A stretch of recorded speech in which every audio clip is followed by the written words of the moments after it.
Вітаю вас, шановні українці та гості мого каналу. І сьогодні хочу я вам продемонструвати. Ну, по-перше, я скажу зразу, що продовжимо тему Sony. Скоріше за все, касети, які будуть сьогодні, вам відомі. Але так як, щоб закінчити ту серію там касеток американського, японського ринку, які ми робили останнім часом, є ще одна пара касет, аналогія між японським і американським ринком.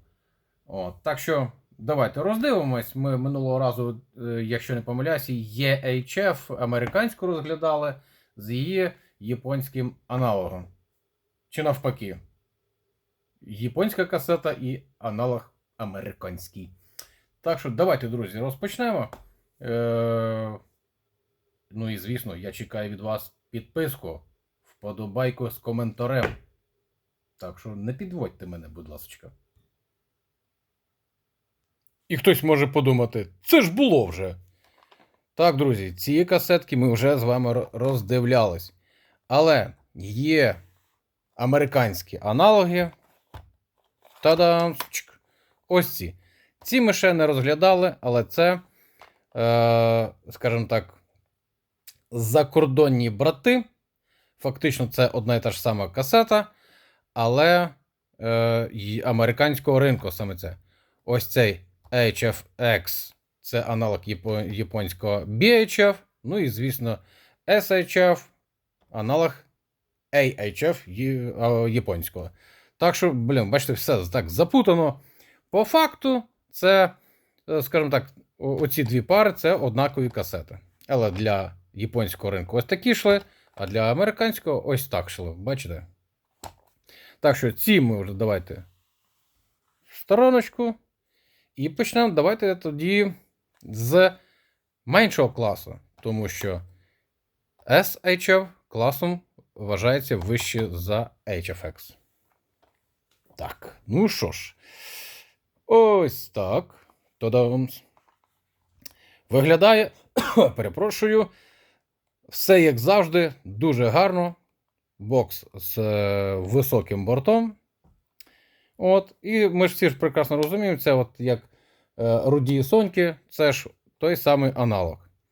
Але ці касети випускалися в період 78-82 рік. Але саме ця касетка, скоріш за все, випускалася пізніше, ніж 80-й. Тобто 70-ті навряд чи. Хоча все може бути. Про що говорить? Ну, хоча так, на американському ринку не знаю, чи воно так грало воно роль. Але 78-9 були боксики зі скосом, з такими куточками. А з 80-го року вже йшов такий прямий.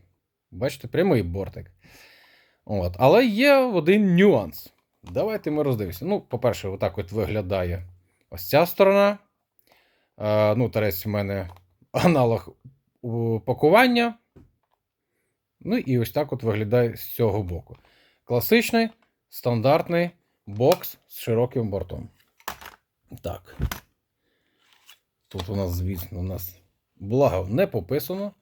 Це у нас говорить про те, що це американський ринок.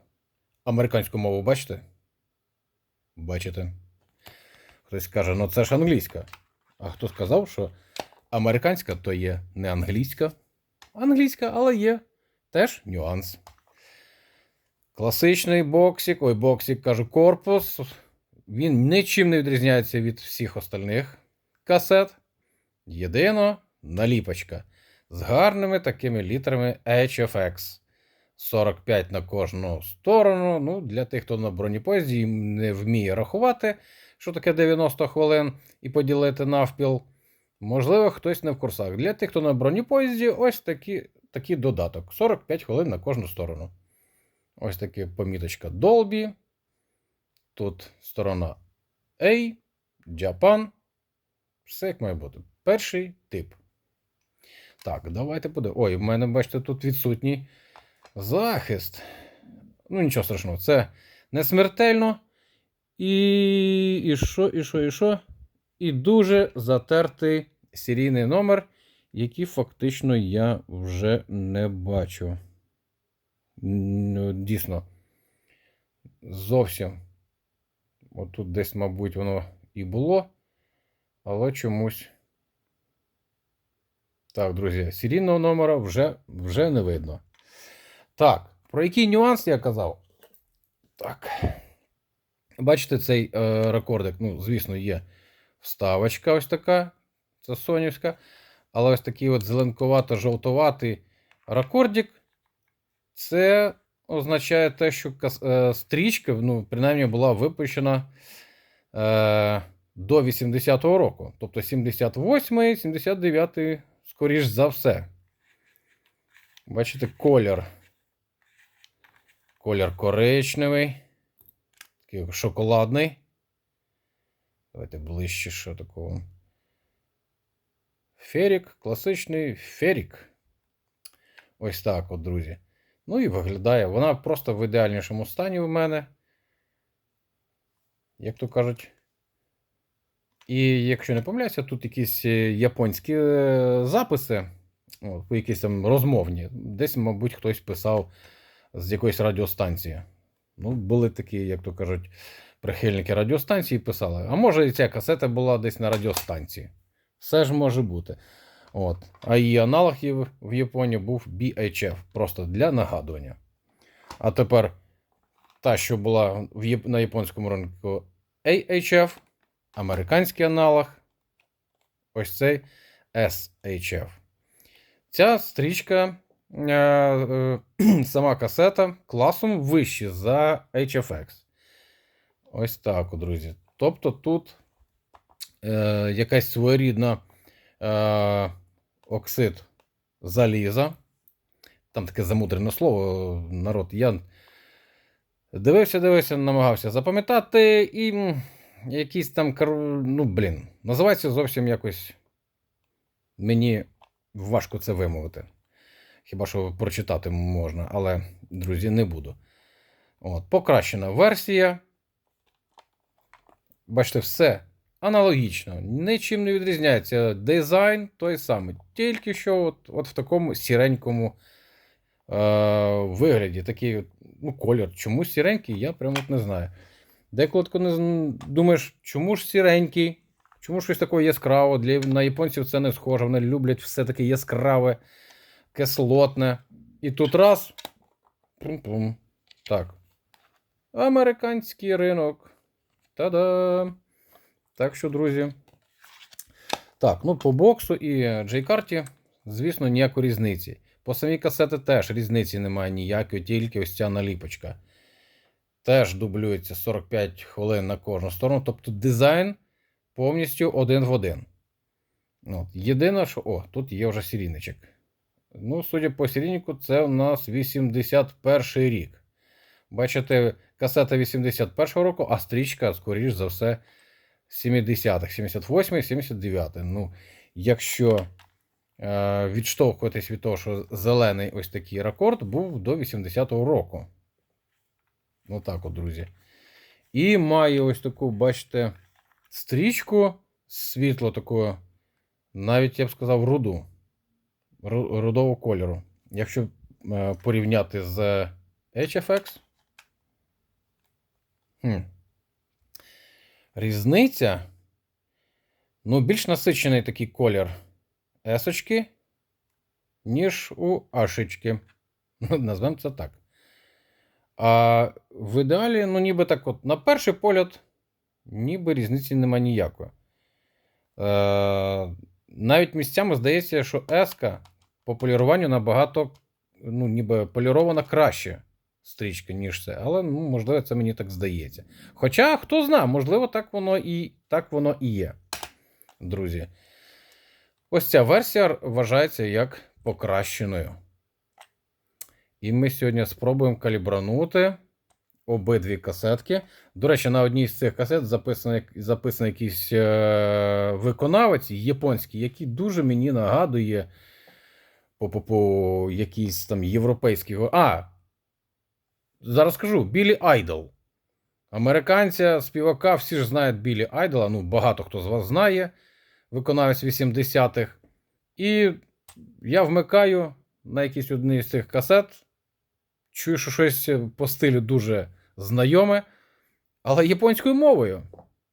І за Шазамою там реально японський якийсь співак, але стиль дуже, дуже схожий. Таке враження, що Біллі Айдол співає японською мовою. Так, не будемо затягувати. Ви не любите, коли затягується, хоча дехто і любить. От, підемо калібрувати. Так, друзі, касетку зразу я підготував, бачите, бо вона ж без захисту. А тепер вона захищена. Тобто, навпаки, не захищена. Але записати можна. Так, ну що ж. Погнали. Значить так, у нас всі ручки нейтральні передачі, назвемо так. Калібровка. І понеслась. Ух ти, а щось це тут так печально все. Ой-ой-ой-ой-ой. Друзі. Так, ну що, враховуємо їх вік. Скоріше за все. Витягнути можна. Так, в мене біос до упору. Ну і піднімаємо рівнем. Десь приблизно, ну ось так. Тобто витягнути можна. Думаю, що в принципі і записати можна. Але бачите, вона якась трішечки нестабільна. Але все можна зробити. Тобто в неї ще поки що шанс є на запис. Так. Вертаємо на місце. Тому що немає сенсу порівнювати з наступною касеткою. Але, да, трошечки вже слабенько. Ну, касети зі стажем, великим стажем. Так, ну давайте. SHF. Ну, тут ситуація трішечки краща. Бачите, тут уже. Так, так. Ось так, ось так. О, подивіться, і стабільненько, рівненько, все чудово. BIOS, скажімо так, на без 15 фактично. І трішечки рівень, ну там, я не знаю, на мінус дольку. Так, все. Друзі. Ну і давайте, от, так як ця касетка нам показала доволі непоганий результат, от ми спробуємо щось на неї записати. Буквально секундочку підберу трек. Так, в мене все готово. Трек знайшов. Запис. Пішов. Трек теж.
Так, друзі. Якщо чесно, враховуючи її вік, доволі непогано. Ось тако на швидкоруч налаштувати. Тобто касета, в принципі, пригодна для запису. Максимум з нею вижати є що. Давайте все ж таки спробуємо HFX. Ось цю касетку спробуємо теж записати. Чи ми дійсно там щось побачимо, якусь різницю? Ну, є ж трішечки там нюанси. Давайте такого я промотаю трішечки вперед її. Хто знає, можливо, там десь на початку ганджик такий. Так, давайте. Так, я залишаю. Не залишаю, ось так от. Хай буде. Так. Калібровка реально, да, якась дуже бідосна. Ось так, ось так, ось так, ось. О. Так, на місце, на місце. Давайте залишимо ось так. І подивимось, що у нас вийде з цього роялю. Так, друзі, запис. Пішов.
Якщо чесно, друзі, якщо не домахуватись, то реально можуть і підійти.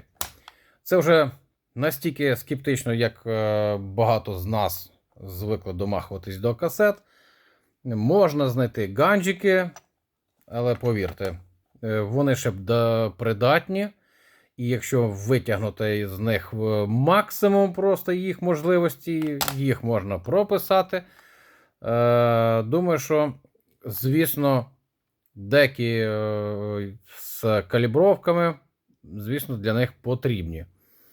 От, можливо, ось цю касетку пропишуть і дека без калібровки в натяжечку, то для HFS ну, треба 100% з калібруванням, щоб з неї щось витягти.